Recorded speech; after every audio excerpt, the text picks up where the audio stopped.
بسم الله الرحمن الرحيم الحمد لله رب العالمين والصلاة والسلام على رسول الله وعلى آله وأصحابه أجمعين.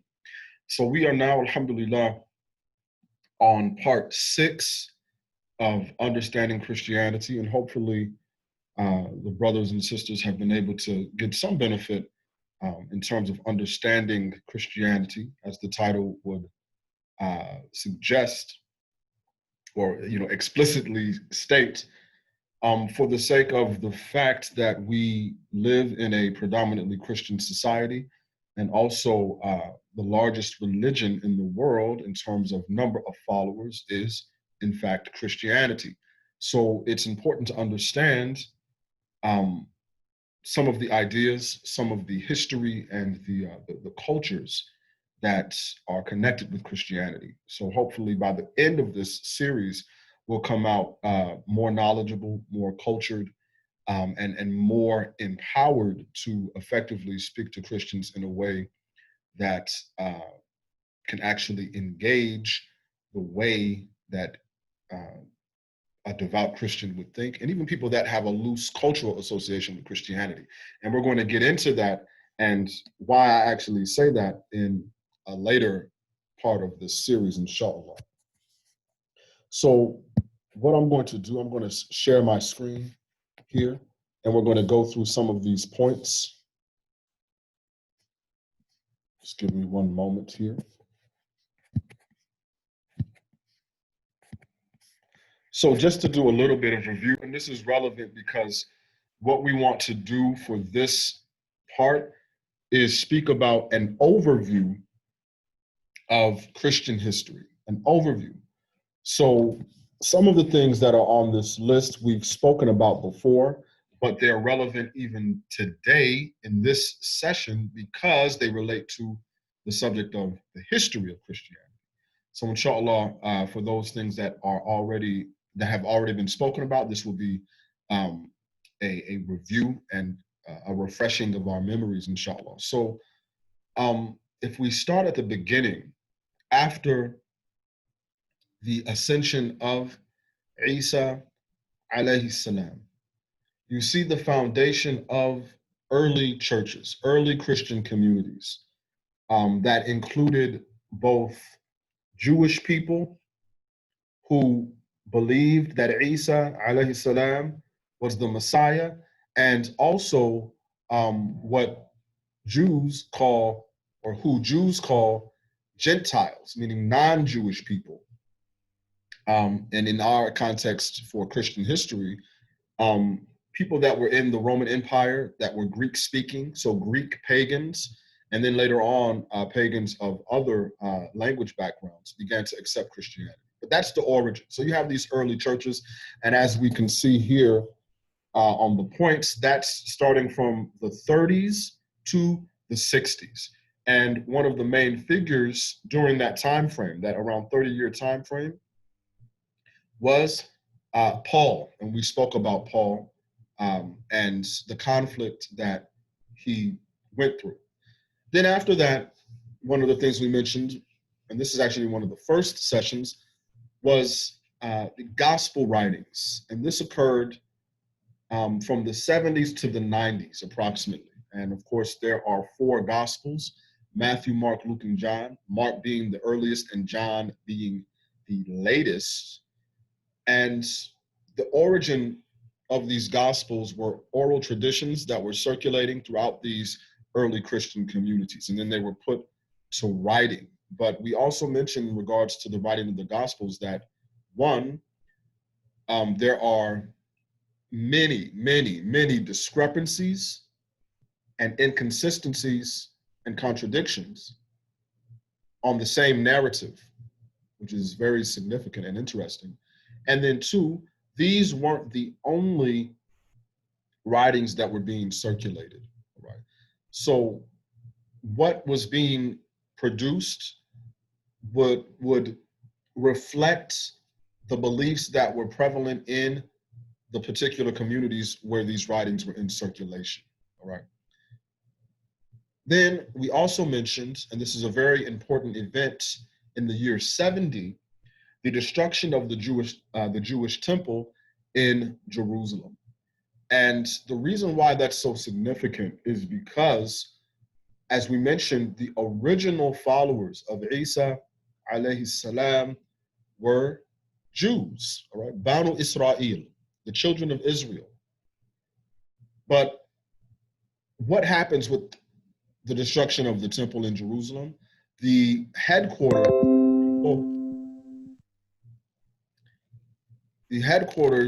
of Christianity was Jerusalem.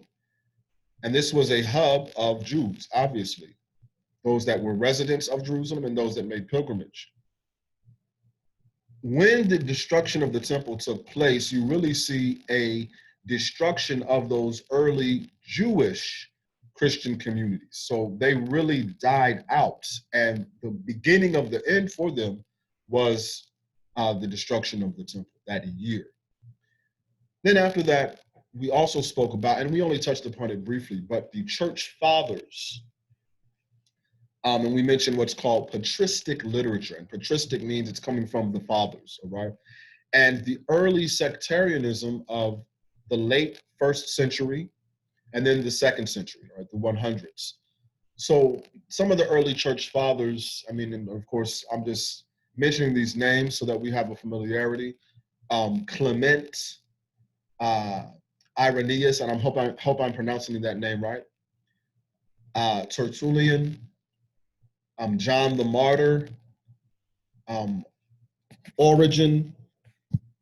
These are all early Christian leaders from the late 1st century and the 2nd century.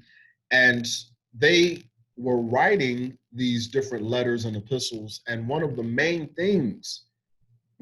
reasons for their writing was the refutation of quote unquote heretics. And I say quote unquote heretics because the heresy was in their view.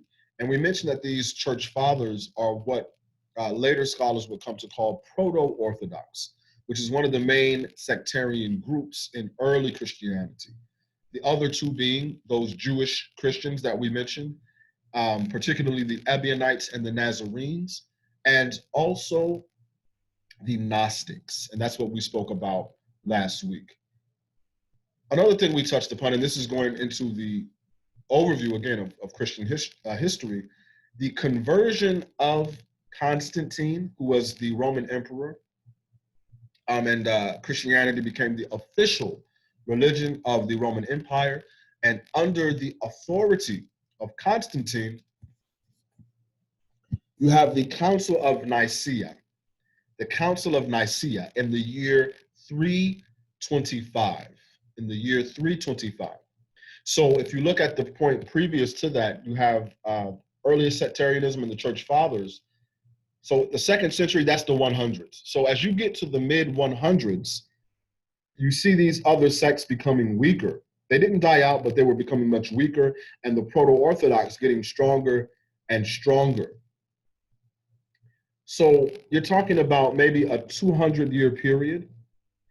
And what ends up happening at the Council of Nicaea in 325 is the canonization of the Bible, particularly the New Testament, and what's called the Nicene Creed is written or declared, where what we know again as orthodoxy today was laid out as an aqidah, as an official aqidah, and that's really the beginnings of quote unquote orthodoxy.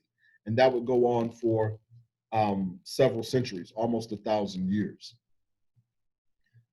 An important point to mention about the 4th century, early 4th century, from 325 on, is an individual by the name of Eusebius, or Eusebius, and I'm probably mispronouncing that, who was actually Palestinian from a town in Palestine that, and I don't know if it's still there today, but it was called, in Arabic, Al-Qaysariya. Al-Qaysariya. So Eusebius is a Palestinian Christian who writes our main source of Christian history. He's the one that provides us with most of the information. And that work is called Church History, very simply, all right, Church History. And that's where almost all of our information on the first 3 centuries of Christianity comes from.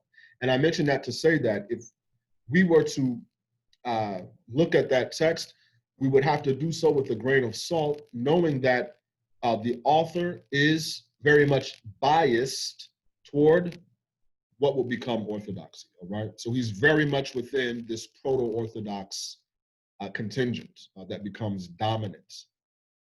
So, as we said, after the Council of Nicaea, things relatively, very relatively, they begin to kind of settle down.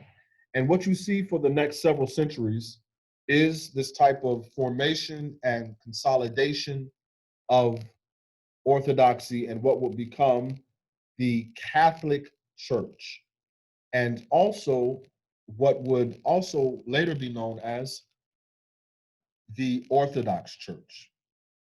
And you can also include within that the Coptic Church and other orthodoxies that share what's called a communion. So if you look at the next point after the conversion of Constantine, it's the Great Schism. And that occurred, at the beginning of it, occurred in 1054. So what you see is a big split, as the name would indicate, right? The Great Schism between Catholicism, the Roman Catholic Church, and the Eastern Orthodox Church, to where what? They don't share the same communion, the same communion. And we're going to get to what that means a little further down. So this is very significant. The Greek, the Roman Catholic Church, the language of their literature and their old traditional liturgies is Latin, and this is what their uh, traditional leaders wrote in. Whereas with the Eastern Orthodox, it's also called Greek Orthodox, and you could assume, and you would assume correctly, that by being termed Greek, that that was the language of their literature as well as their liturgies. So you have this great schism where they no longer have communion, and they develop along different lines historically from 1054 up until the present day. In fact, I think it was the one of the previous popes. I can't remember when he passed away, but Pope John Paul II, that actually tried to do some type of reconciliation with the Greek Orthodox Church. But don't quote me on that because I'm not absolutely certain. But if I remember correctly, even though it's vague, John Paul II did have something to do with reaching out to the Orthodox Church. But anyways, not to dwell on that too much. So you have this great schism. And most of our brothers and sisters that are from an Arab background, particularly a Syrian background, would be familiar with these Eastern Orthodox churches in particular. Even though you'll find Catholics in the Arab world today, most Arab Christians, they are associated with the Eastern Communion. And I'm including Coptics by that as well. So those churches are different from the Western church. And that's very significant because what you see happening with the Western church is the development of Western culture as we know it, which is a very dominant force globally today. And we're going to see why that's the case a little bit today, but also in later lessons, inshallah, particularly the next lesson next week, inshallah. So after that, you have a movement called scholasticism. And we're going to get to this list of things, starting with baptism a little bit later. But right now, I want to move to scholasticism, which starts in around the 10th century, the 1100s, and carries on for a number of centuries. And this time period in the Western Church, this is the origins of European universities in the Middle Ages. And what scholasticism is based on is a combination of Aristotelian logic, right? The ancient pagan Greek philosopher Aristotle, also the literature of the church fathers and the Bible. And there's a very big commitment to tradition, the Christian tradition.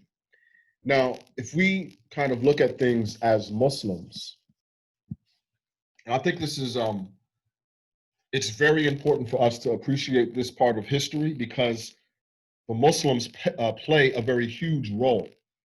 And a lot of ways that people think about Islam and Muslim cultures today goes back to something that occurred around this time period. So scholasticism, you have this, it's this method of teaching in these old European universities that were founded in the Middle Ages. And they are, and the method is based very, very heavily, as we said, on the logic of Aristotle, the philosophy of Aristotle. Now, why is that so important? Who is it that preceded these European Catholic scholars with this type of teaching method and reference to Aristotelian logic and philosophy? It was the Muslims. Right? It was the Muslims. So you could literally say there would not be this huge development within Christian history, scholasticism, if it wasn't for the work that was done by Muslims, right? Whether Persian or Arab during this time or before that time. So think about the relationship of the Muslim community, particularly the Muslim scholars, to Aristotle and Greek philosophy in general. How many of y'all have heard of the place called Beitul Hikmah? Beitul Hikmah, the house of wisdom. If you've heard of that, press 1 in the chat room. Beitul Hikmah, the house of wisdom. This was something that was founded in Baghdad. This was in the time of the Abbasid Caliphate, where you have this huge project of translating Greek texts into Arabic. Beitul Hikmah. This was a government project of the Caliph, all right? And it was the Muslims, after the translation of a ton of Greek material into Arabic, that preserved this information and began to engage the information. So most of the commentaries on Aristotle and access to Aristotle, among other Greek philosophers, is because of the work of the Muslims. And Europeans later on, particularly in Spain, Muslim-controlled Spain, Al-Andalus, began to learn Arabic and then gain access to these sources, all right? Aristotle and Greek philosophy really was, I don't want to make an absolute statement, but for the most part, it was forgotten in the Middle Ages. And it was only through the presence of Muslims in Spain that that knowledge was retained and translated into Latin, all right? From Arabic to Latin, and with that Latin translation, along with the commentaries of a lot of the Arab or Persian philosophers, this is the foundation of scholasticism. There would be no scholasticism, which is a huge part of Christian history, particularly Catholic history, if it wasn't for that service that the Muslims provided to knowledge, particularly Aristotelian philosophy. How many of you have heard of Ibn Sina? Ibn Sina, the Persian philosopher who lived in the 5th century after the Hijrah. He is one of the main commentators of Aristotle. And in the West, he has a westernized name to show you how influential he was to non-Muslims. It's Avicenna. Avicenna. That's Ibn Sina. I'll type it here. But this is what people called him in Europe, Avicenna. All right. How many of us have heard of Ibn Rushd? Ibn Rushd. And he's called Ibn Rushd Al-Hafid, Al-Hafid, Ibn Rushd, the grandson, because the grandfather was a great Maliki scholar. But Ibn Rushd, also a big commentator on Aristotle, whose works were studied in medieval Europe. He has a Western name as well. He's known as Averroes, all right? Averroes. But that is Ibn Rushd, right? So two big philosophers from the Muslim world, Avicenna, Ibn Sina, and Averroes, Ibn Rushd. There would be no Western access to Greek philosophy if it wasn't for these two individuals. Even one of our great imams, who has the title Hujjatul Islam, the proof of Islam, Al-Ghazali, was read in medieval Europe during this period of scholasticism. And he himself also has a Western name. They called him Al-Ghazal. Al-Ghazal. That's for Al-Ghazali, rahimahullah, Hujjatul Islam. And why is this relevant for us today? Just having this comparison between Christian history and Muslim history and the role that each of them played with Greek philosophy. There's a book, and you guys can look this up, and I don't recommend it because the author attempts to put Muslims in a very bad light. Let me just look it up right quick. But the title of the book is The Closing of the Muslim Mind. The Closing of the Muslim Mind. And like I said, it's not a book that's very favorable to Muslims. But the author, what is his argument? The author's name is Robert Riley. Robert Riley.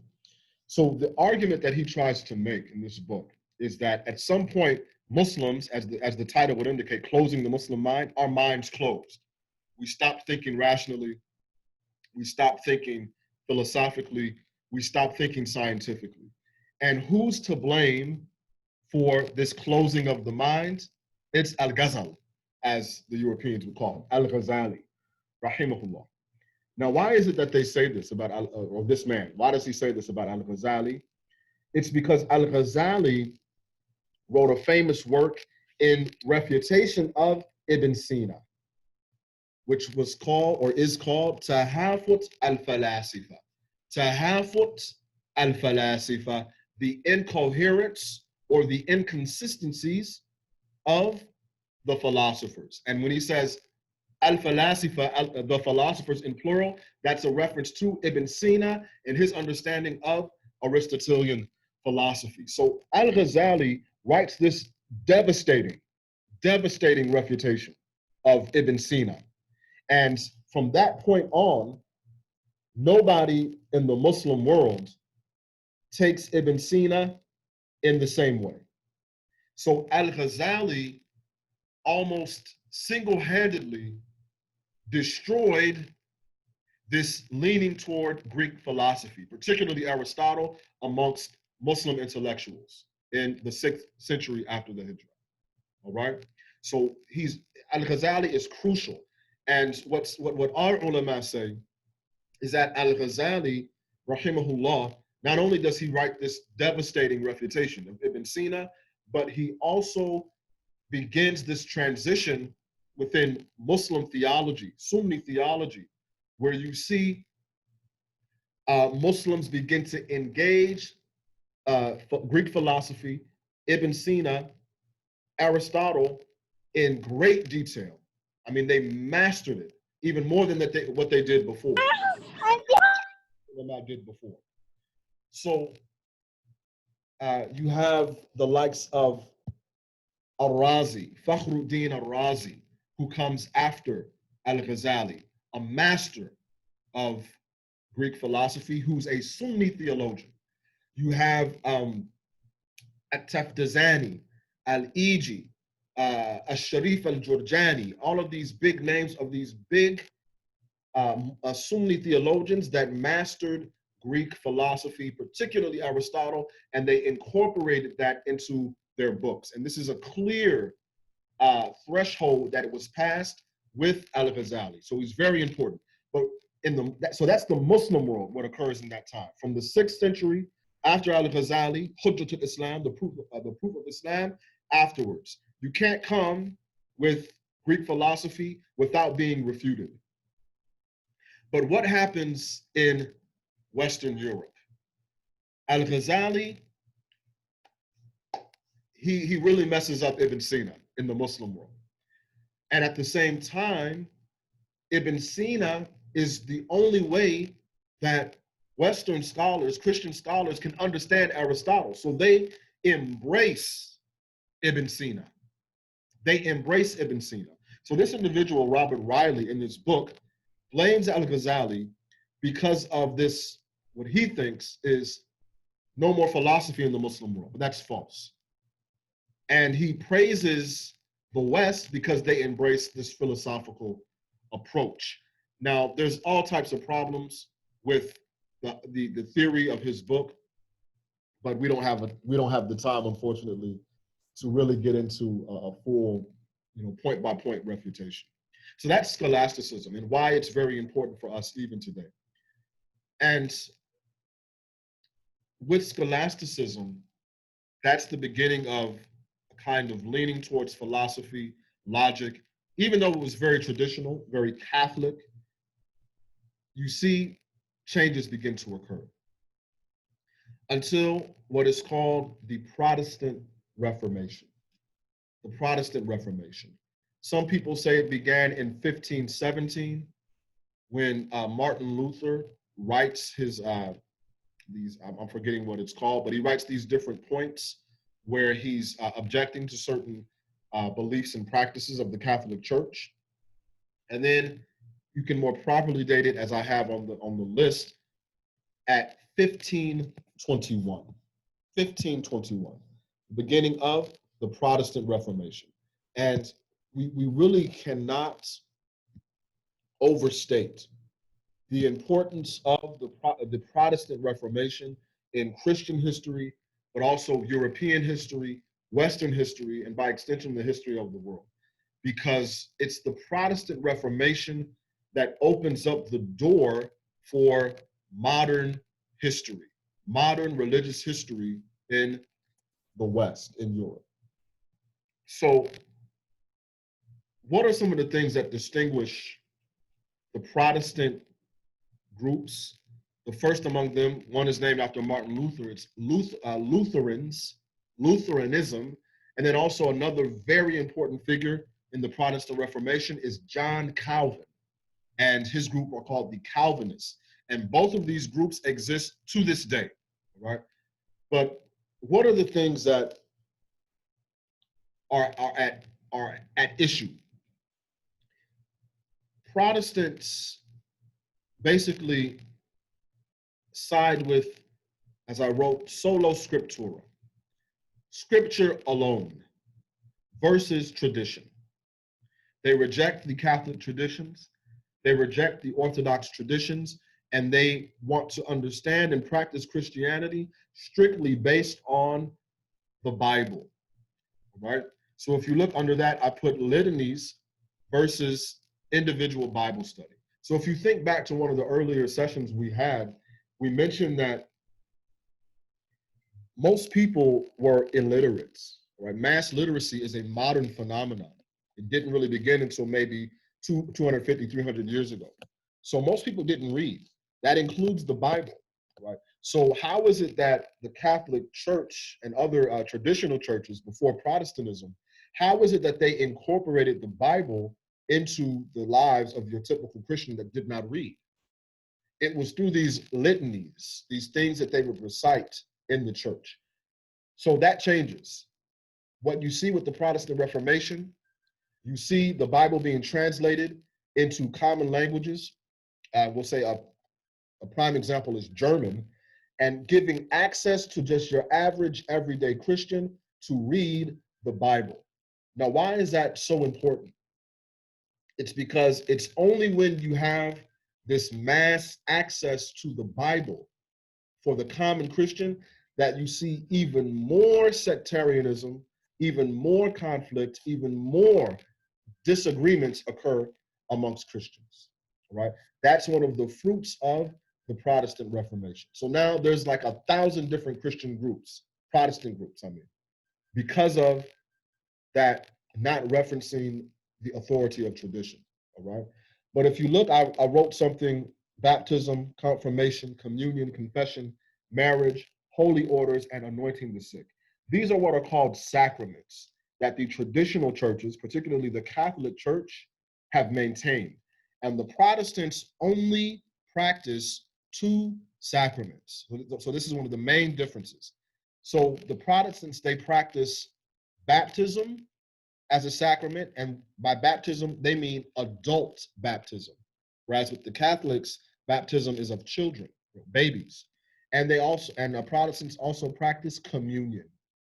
All right, those are the only two sacraments that they do, as opposed to the seven of the traditional Roman Catholic Church. And communion, what that is it's also called the Eucharist, where a Christian will supposedly eat bread that represents the body of Isa alayhi salam and drink wine that represents the blood of Isa alayhi salam. So that's the significance of it, communion.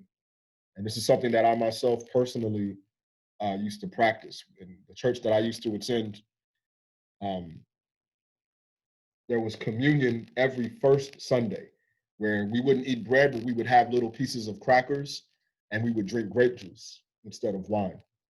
But every first Sunday, we would observe communion for that symbolic gesture. But that's very important, those sacraments. So we said that the Protestant Reformation, it opened the door to more disagreement, but it also opened the door to the study of the Bible in a way that it had never been studied before, never been critically analyzed before. So what you see, and this is particularly in Germany, and Martin Luther was a German, all right? So Germany, or what was the Holy Roman Empire, what will become Germany, is the basis of the Protestant Reformation. But what you see is Bible study, biblical scholarship amongst Protestants explode. And that leads to all types of problems and questions due to the inconsistency and the contradictions and the discrepancies of the manuscripts, et cetera, et cetera. So it caused a big problem. And not only that, but to couple with those issues within the Bible, you have what's called the scientific revolution and the Enlightenment. And the scientific revolution starts in the late 16th century. Some people said it starts with Isaac Newton. Some people say it starts with Francis Bacon, who was a big philosopher and scientist. Some people say it started with Galileo, even, right, in the 16th century, and Copernicus. These are all big names in Western history. But the scientific revolution, which is what we're going to start focusing on, not our church traditions, not the scripture, but we're going to bypass that and start examining the world in a way that is divorced from consideration of our scriptures and our religious traditions, all right? We're going to study science independently and develop an independent method, and we're going to base our understandings on that without incorporating the religious aspects, all right? So this is a big movement in Western Europe, the scientific revolution. And then after that, after that, you have the Enlightenment. And the Enlightenment is all about what? I mean, in Arabic, it's tanwir al-aql. It's the enlightenment of the mind, the intellect, where we're going to start putting reason before everything else. So this is also called, for a couple centuries afterwards, the age of reason. The age of reason. All right. So now you have the primacy of science and reason in European culture, in opposition to, at least in opposition, according to in the minds of the people that are considered leaders, even though they were Christians and would identify as such, they're in opposition to the church. All right. And this focus on first science and then reason, you have what is called humanism develop, secular humanism, all right? Um, an idea that we don't have to rely upon revelation to understand how to live our lives correctly, how to live our lives in a fulfilling way, in a satisfying way, in a good way that's good for society and good for individuals, etc. All right. But we're going to start looking at what can be rationally justified, what can be rationally comprehended. All right. So this is very important. And the reason you see this happening, and I'm saying this as a Muslim, and I hope that all of us can understand this from a Muslim perspective, it's that Christianity and Christianity as it was and is, but particularly was historically, represented by the Catholic Church, all right, as an institution, had all types of problems, from the false doctrines, from the unreliability of certain aspects of the Bible, from the corruption of the church and church figures, church officials being involved in politics, right? All of these things are working together to create this cloud of negativity that's hovering over Christianity in Western Europe. And one thing leads to the other until it culminates within this leaning towards rationalism, scientism, and secularism and humanism, all right? And of course, it's not just about science and reason, but also politics. We have to get the church out of politics. So you see the beginnings of this idea of the separation of church and state. And we're going to get into this next week, inshallah, in more detail, because it's such an important subject, such an important thing for us as Muslims to understand, because a lot of Western people, whether Americans, Canadians, Australians, British, Europeans, whatever, a lot of times because of their particular history in their particular nations and cultures, what was done by the church and by different political leaders in this time period over several centuries was so problematic that secularism was the solution to their problems. So if you think back to the Protestant Reformation, the church is clicked in with kings and emperors.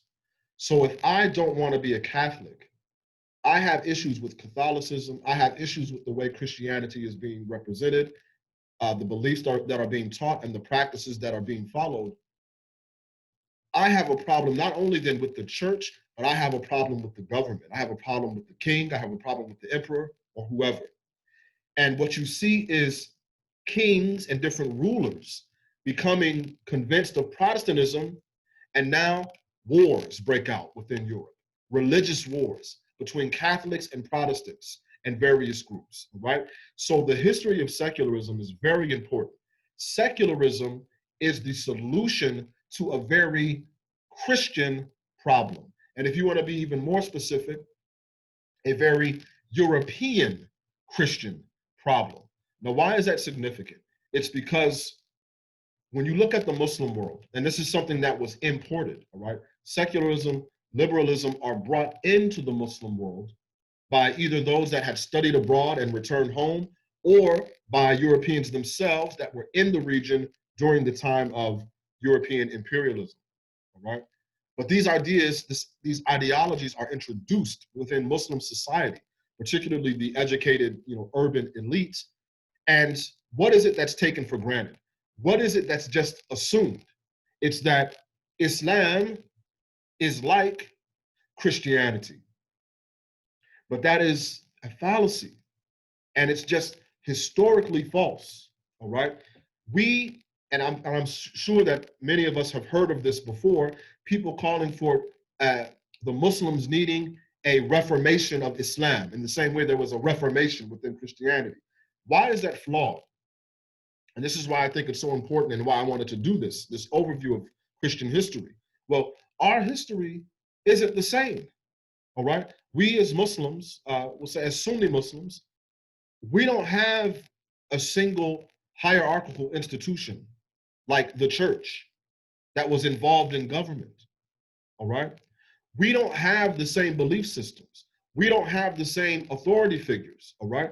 So it's flawed from the outset. All right. Now, what we do have and had historically were scholars, particularly legal scholars, and judges that were appointed by the caliphs and by the sultans to judge, all right, within their respective societies and jurisdictions, all right? And Islam obviously has laws that, you know, a judge is qualified and given the authority to judge with, all right, as an operative, an agent of the state, all right? But there is no church. There is no doctrines that are forced upon people, all right? There's no, again, singular authority that we look to for as a reference to the religion, all right? So it's a very confused argument that people make when they want to make these parallels between Islam and Christianity, when the histories and the culture and the politics that came out of those histories are so starkly different, all right? So if I said to someone, we should have a separation of court and state, does that statement make any sense to anyone? How can you have a separation of court and state? We should separate the judiciary from the state.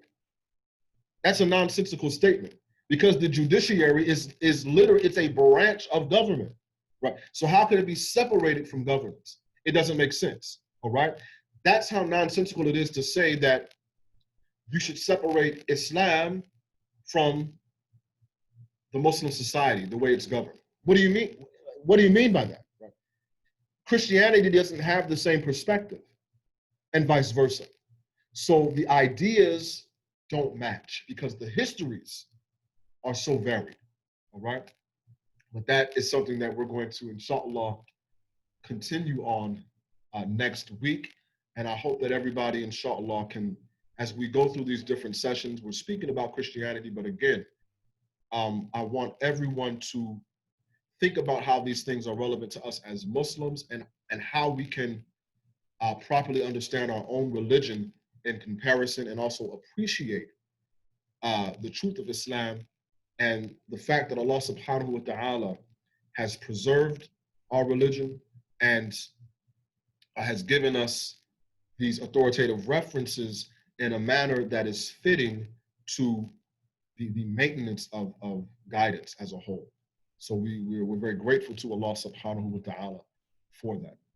Were there any questions or comments? I know I give everyone a lot of information on each one, but it's recorded, so and we review each time so everybody can go back and look, inshallah. Were there any questions or comments? That's Christian History 101 in a nutshell. A very brief. Jazakallah khairan, Sheikh Nasser. It's very, very interesting information. Thank you very much. Yeah, you're welcome.